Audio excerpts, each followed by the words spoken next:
वनवासी कल्याण आश्रम दंतेवाड़ा जिले के दूरस्थ आदिवासी बाहुल्य क्षेत्र, स्वास्थ्य, शिक्षा जैसे क्षेत्रों में कार्य करते आ रही है। वनवासी कल्याण आश्रम का उद्देश्य आदिवासी समाज तक स्वास्थ्य सेवा पहुंचाना और उन्हें मुख्य धारा से जोड़ना रहा है। संस्था का कार्य राष्ट्रीय स्वयंसेवक संघ की सेवा समरसता की प्रेरणा से चलता है। आइए जानते हैं डॉक्टर रामचंद्र गोडबोले एवं उनकी पत्नी सुनीता गोडबोले यहाँ कैसे निस्वार्थ भाव से सेवा का कार्य कर राष्ट्र निर्माण में अमूल्य योगदान दे रहे हैं। वनवासी कल्याण आश्रम की स्थापना वैसे 1980 के आसपास हुई यहाँ बारसूर केंद्र में, और सबसे उसकी शुरुआत तो कुछ लड़कों को यहाँ रखे थे शिक्षा वगैरह के लिए, लेकिन उसके साथ साथ फिर एक स्वास्थ्य केंद्र भी शुरू हुआ यहाँ पर।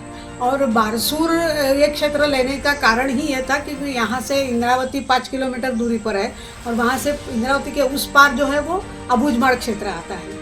तो स्वाभाविक रूप से, और इधर अबूझमाड़, इधर जो कोंडागांव जिले से वो मर्दापार या उधर तक जुड़ा हुआ कुछ ऐसे जो इलाका है, ये पूरा इलाका ऐसा था कि वहाँ पर किसी का भी संपर्क नहीं था, न रास्ते थे, पहुँच विहीन था। तो इसीलिए यही क्षेत्र चुना इस संस्था में जुड़ने का कारण ये हुआ कि मेरे समाज के लिए और मेरे घर के लिए, क्योंकि मैं माड़िया समाज से ही हूँ मैं, तो मेरे को समझ में आया कि काम पे आने के बाद ये तो मेरे समाज के लिए और मेरे घर के लिए चल रहा है और मेरे परिवार के लिए मेरे को सेवा करना है। इसके लिए मैं ये पूरा समय मेरे समाज के लिए काम कर रहा हूँ। सुदूर वनांचल में कार्य करने वाली वनवासी कल्याण आश्रम बस्तर क्षेत्र के लोगों के लिए स्वास्थ्य क्षेत्र में कई महत्वपूर्ण कार्य करता है, जिसमें यह संस्था दंतेवाड़ा के कई गांवों और गोंड, मुरिया जैसी जनजातीय बस्तियों तक पहुंच चुकी है। इन सेवाओं में स्थानीय डॉक्टर, प्रशिक्षित स्वास्थ्य कर्मी और संघ से जुड़े स्वयंसेवक सहयोग करते हैं। संस्था तो मुख्य रूप से तो स्वास्थ्य क्या बोलेंगे, स्वास्थ्य केंद्र जो है, मतलब चिकित्सा केंद्र, ताकि लोग आके यहाँ चिकित्सा कर सकें, ये मुख्यतः चिकित्सा केंद्र शुरू हुआ था। और उसके साथ साथ फिर मेडिकल कैंप लेना, फिर जागृति का कार्यक्रम, फिर धीरे धीरे हमने पोषक आहार वगैरह भी कार्यक्रम शुरू किए।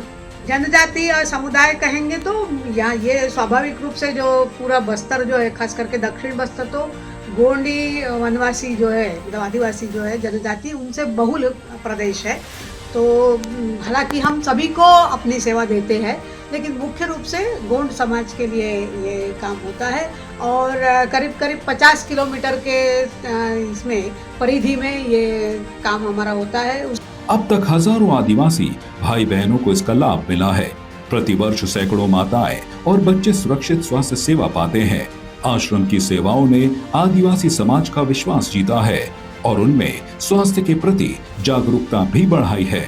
124 तक कैंप हो गए। अच्छा, स्वास्थ्य के तो उसमें कितने लोग को लाभ मिल गया होगा? कहाँ? हाँ, वही 12-15 हजार तक हो गया होगा। हाँ, ये सभी जो एरिया मैंने बताया ना कि बीजापुर जिले का बैरमगढ़ क्षेत्र विकास खंड, फिर सुकमा विकास खंड, और इधर मतलब का दंतेवाड़ा के सरहदी इलाके और बीजापुर दंतेवाड़ा में कुआकोंडा वगैरह ब्लॉक में भी हमने लिया है। छोटा काम हो, वो फोन करते, कोई आधार कार्ड बनाना ही हो तो उनको समझ में नहीं आए तो आधार कार्ड में फॉर्म ही भर दो, ऐसा मतलब वो अभी इस तरीके से भरोसा। वो अभी एक घरेलू जैसा ही हो गया वो मेरे साथ। अभी मतलब कोई सांप काट दिया, कोई बालू पकड़ लिया, या कहीं कुछ हो गया।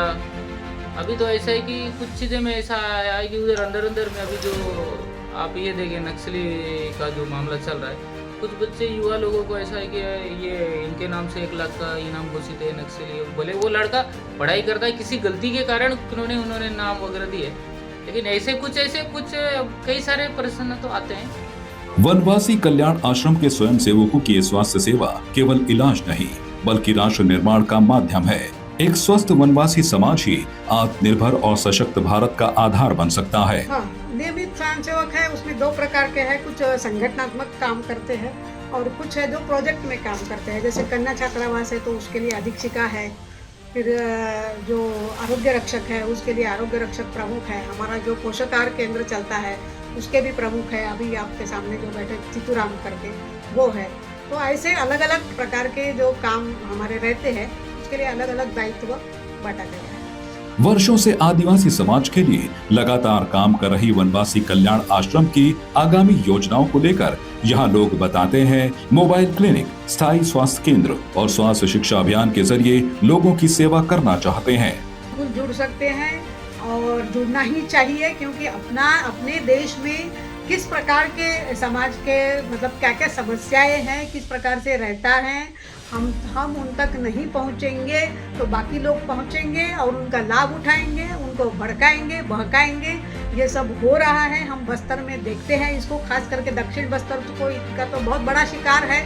तो इसीलिए अगर हमको अपने समाज को मतलब ये जो जनजाति समाज है, ये सभी घटकों में से एक घटक है ना, तो उसको अगर आगे ले जाना है तो ज़्यादा से ज़्यादा युवाओं को इसमें आना चाहिए।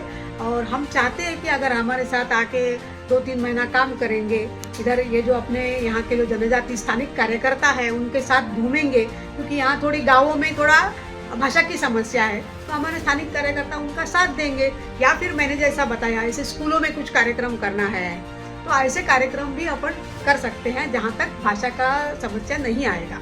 लेकिन युवाओं को जरूर इस कार्यक्रम में आना चाहिए और इस कार्यक्रम में उनको मतलब अपने देश को, अपने समाज को पहचानना और अपनी सेवा देना और उनको देश के साथ जोड़ के रखना, ये उसमें संभव होगा, ऐसा मुझे लगता है। कांग्रेस से तो जुड़ना ही चाहिए, क्योंकि देखिए जो कुछ भी है मैंने देखा है, अभी मैं संगठन से जुड़ा तो मैं अभी जितने भी अभी सुनीता भाभी तो बताए अभी सभी जगह मेडिकल कैंप्स है वगैरह वगैरह होते हैं, तो कई सारे अभी और कोई हॉस्पिटल से भैया जी मेरे को ब्लड चाहिए वगैरह वगैरह होते हैं। मैं तो यही आरएसएस संगठन के या बजरंग दल, विश्व हिंदू परिषद, जितने भी संगठन के ही लोगों से ही मैं ब्लड उनके लिए अरेंज करता हूँ, या ऐसा बहुत सारे काम तो पूरे संगठन के थ्रू होता है। तो हर संगठन से मतलब बजरंग दल हो, विश्व हिंदू परिषद या जिससे भी आरएसएस संगठन से जुड़कर काम करना चाहिए, सभी का छोटा सा छोटा प्रश्न हल होगा। वनवासी कल्याण आश्रम अपने कार्य को जिस तरह आगे बढ़ाने में जुटा है, उससे अधिक से अधिक युवा इस सेवा कार्य से जुड़ रहे हैं।